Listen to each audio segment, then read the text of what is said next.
Ben ritrovati amici di Radio Rossonera, siamo nel weekend post Milan-Torino per fare un po' il punto della situazione su quello che è stato l'affare Maignan nelle ultime settimane, soprattutto negli ultimi giorni.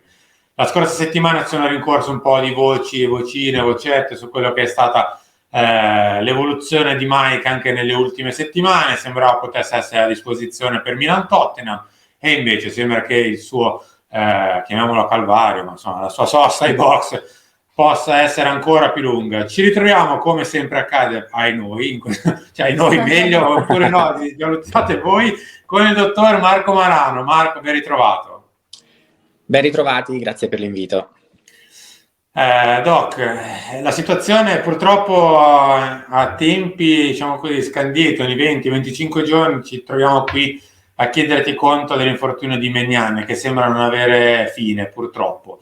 Ultima puntata del film è la versione uscita dal Corriere della Sera di fine settimana scorso, quando insomma è stato ipotizzato che l'errore a monte è dovuto a un cattivo lavoro, comunque un lavoro non nei termini corretti di un fisioterapista al quale Mike Maignan si sarebbe rivolto per riuscire a ritornare in tempo per i mondiali, che invece di accorciare i tempi avrebbe allungato fino all'attuale situazione.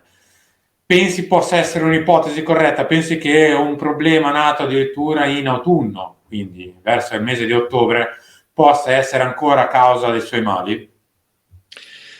Credo di sì, nel senso che come penso, c'è stato sicuramente qualcosa che non ha funzionato e verosimilmente qualcuno che ha fatto qualcosa di sbagliato, per cui la notizia uscita sul Corriere della Sera potrebbe essere veritiera. Sarebbe interessante capire quando è intervenuta questa persona. Non credo che possa essere intervenuta dopo il primo infortunio.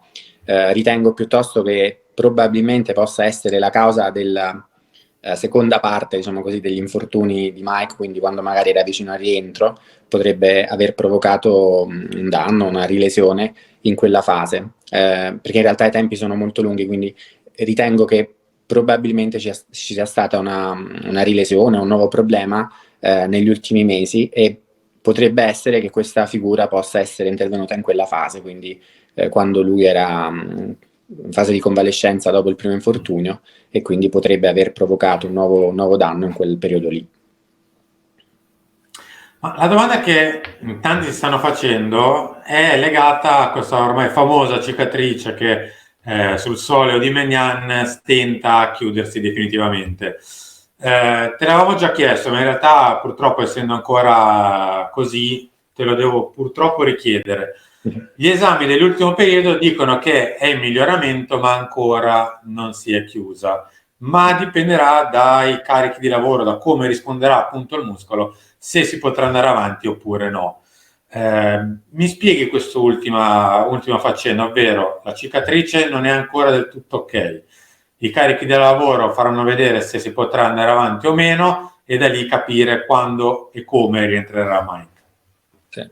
Una fase riabilitativa, la fase ultima della riabilitazione dopo una lesione muscolare, prevede un incremento graduale dei carichi di lavoro. Ciò vuol dire che vengono fatti degli esercizi controllati, dove quotidianamente viene incrementato il carico a livello di quel muscolo.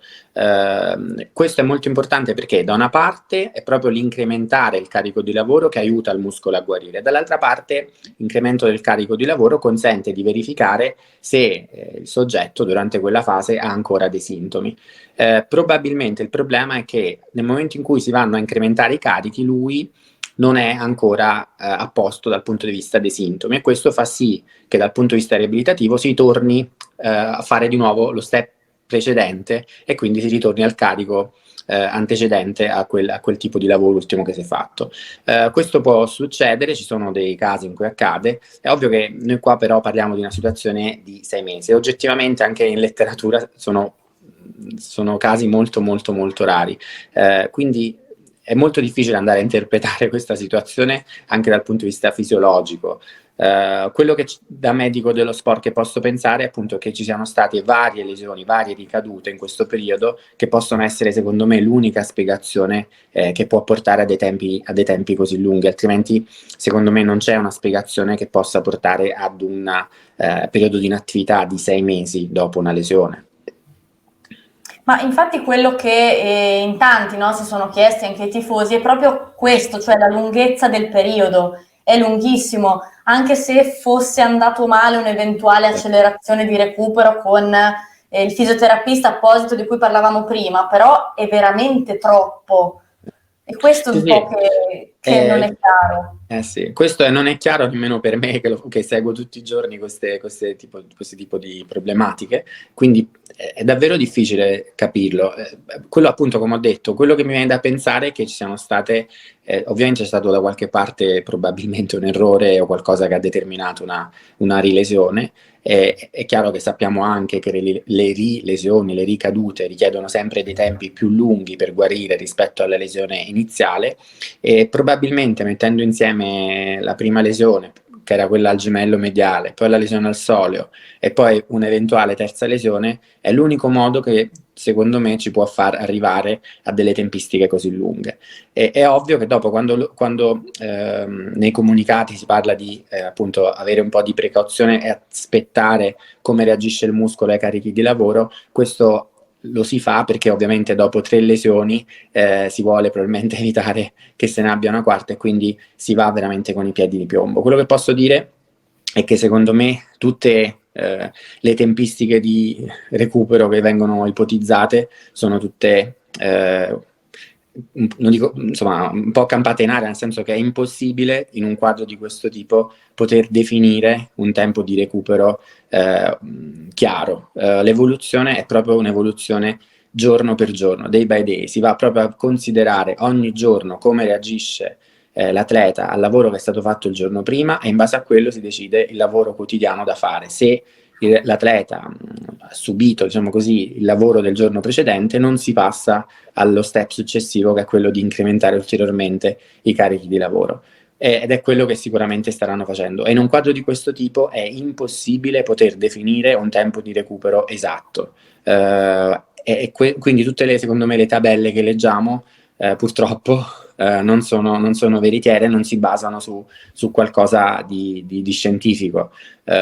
Quindi a mio avviso anche nello stesso articolo del Corriere, dove si parla di ritorno alle partite per la partita di ritorno col Tottenham, secondo me è qualcosa che non è corretto, ecco, non è possibile definirlo.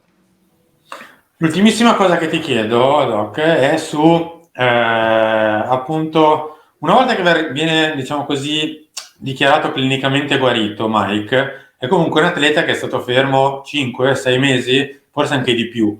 Proprio perché si vorrà andare piano, pensi che ci vorrà anche del tempo magari supplementare in fase di preparazione, di riatletizzazione?